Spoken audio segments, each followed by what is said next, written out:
भारत ने भारतीय ज़मीन से होकर गुजरने वाली बांग्लादेश की ट्रांस शिपमेंट सुविधाओं पर रोक लगा दी है। इनके सहारे ही बांग्लादेश नेपाल, भूटान और म्यांमार जैसे देशों से व्यापार करता था।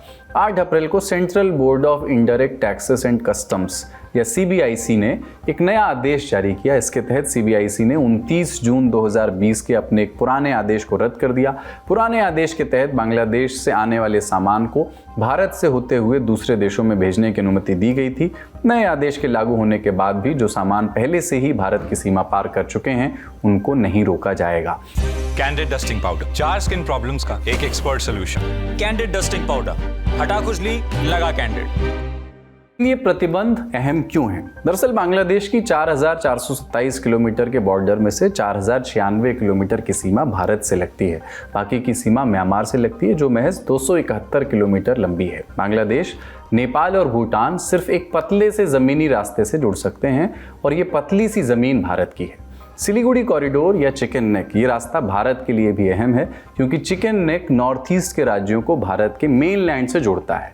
खैर, बांग्लादेश के व्यापार के लिए चिकन नेक बहुत ज़रूरी हो जाता है क्योंकि इसी रास्ते बांग्लादेश के कार्गो शिप नदी और सड़कों के रास्ते नेपाल और भूटान पहुंचते हैं। मतलब भारत ने अगर इस आवाजाही पर रोक लगाई तो नुकसान केवल बांग्लादेश का ही नहीं होगा बल्कि नेपाल और भूटान भी इसकी चपेट में आएंगे। दोनों ही लैंड लॉक्ड हैं, मतलब चारों ओर से ज़मीन से घिरे हैं। क्योंकि समुद्री सीमा नहीं लगती, ऐसे में बांग्लादेश से व्यापार करने का उनका इकलौता जरिया भारत है और अगर भारत ने हाथ खींचे तो इन देशों का बांग्लादेश के साथ व्यापार बाधित हो जाएगा। बांग्लादेश के व्यापारियों को इन देशों तक पहुंचने के लिए लंबा रास्ता लेना होगा।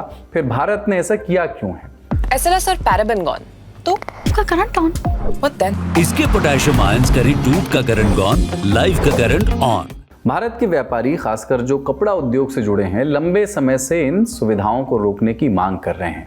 अपैरल एक्सपोर्ट प्रमोशन काउंसिल या APC के चेयरपर्सन सुधीर शेखरी के मुताबिक रोज़ करीब 20 से 30 भरे हुए ट्रक बांग्लादेश से दिल्ली पहुंचते हैं। इसकी वजह से रोड और हवाई दोनों ही ट्रैफिक में बाधा आती है। हवाई यात्रा के दाम बढ़ जाते हैं जिससे भारतीय व्यापारियों को नुकसान पहुंचता है। साथ ही बांग्लादेश कपड़ा व्यापार में भारत का एक कॉम्पिटिटर भी है।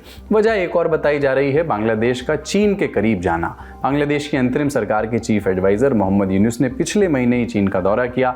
वहाँ उन्होंने भारत के पूर्वोत्तर राज्यों पर एक विवादित टिप्पणी की। उन्होंने कह दिया था कि भारत के पूर्वोत्तर राज्य लैंडलॉक्ड हैं और उस इलाके में समुद्र का इकलौता दरबान बांग्लादेश है। यूनुस ने चीन को बांग्लादेश की स्थिति का लाभ उठाने के लिए आमंत्रित भी किया था। यूनुस के बयान की भारत में खूब निंदा हुई थी।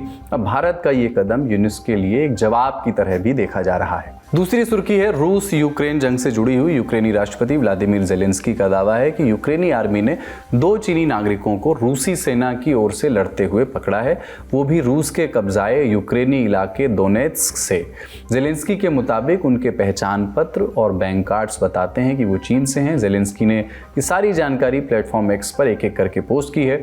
साथ ही एक वीडियो भी अटैच किया है। इसमें आरोपी चीनी नागरिकों के हाथ में हथकड़ियां हैं और वो चीन में बोली जाने वाली मैंडरिन भाषा बोलता हुआ दिखाई दे रहा है। ज़ेलेंस्की ने लिखा है कि उनकी जानकारी के मुताबिक रूस के लिए लड़ रहे चीनी नागरिकों का आंकड़ा 2 से कहीं ज़्यादा है। साथ ही रूस पर आरोप लगाया कि चीन या दूसरे देशों का रूस की जंग में सहयोग करना दिखाता है कि रूस शांति नहीं चाहता बल्कि जंग को जारी रखने के तरीके खोज रहा है। वहीं यूक्रेन के विदेश मंत्री एंड्री सिबिहा ने कहा कि चीन के सिपाहियों का रूस के लिए लड़ना चीन के शांति के समर्थन पर सवाल खड़े करता है।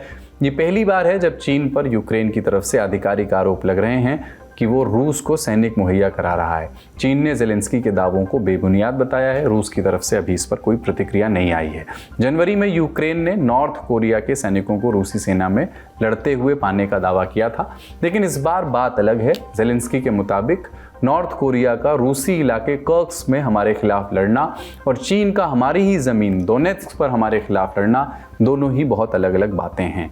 रूस और चीन के बीच गहरे रिश्तों के बावजूद चीन ने रूस यूक्रेन जंग में हमेशा एक न्यूट्रल पोजीशन लेने की कोशिश की है और रूस को हथियार और सैनिक मुहैया कराने के आरोपों को नकारा है।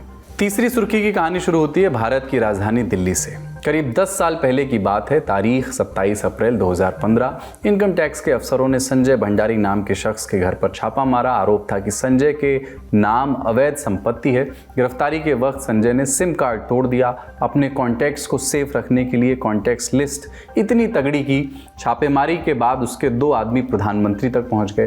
प्रस्ताव रखा कि सारी जानकारी दे देंगे, बस संजय पर कोई कार्रवाई ना की जाए। संजय पर आरोप था कि उसके नाम जो बेनामी संपत्ति है उसके असली मालिक कांग्रेस नेता सोनिया गांधी के दामाद रॉबर्ट वाड्रा हैं। तो संजय के प्रस्ताव पर कोई सुनवाई नहीं हुई। संजय को हिरासत में ले लिया गया।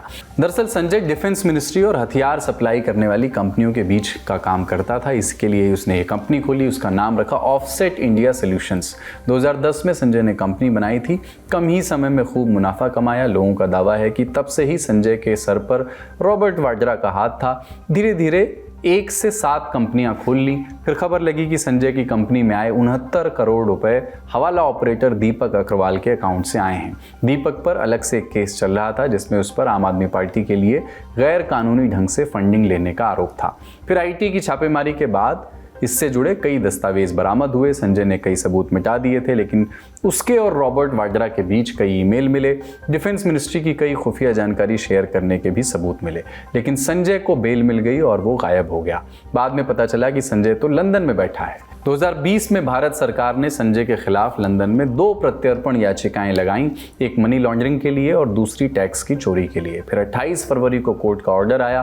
कहा कि तिहाड़ जेल संजय के लिए सेफ नहीं है, वहां उसको बुरी तरह पीटा जा सकता है, मारा भी जा सकता है, इसलिए हम संजय को वापस भारत नहीं भेज सकते।